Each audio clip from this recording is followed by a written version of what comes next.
இலக்கண கவிதை எழுதிய அழகே உருகியதே என் உயிரே.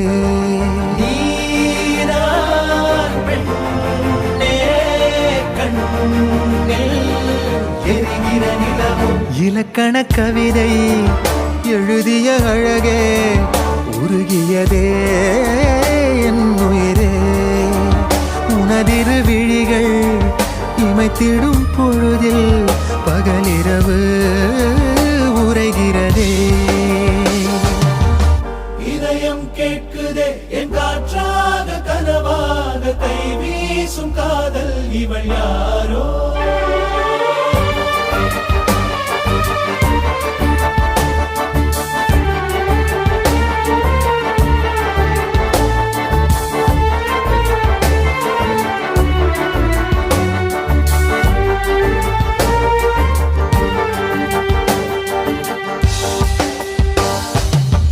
தேவதையின் விழியில் விழா காணும் பொன்வானம் அழைக்குது அருகில்.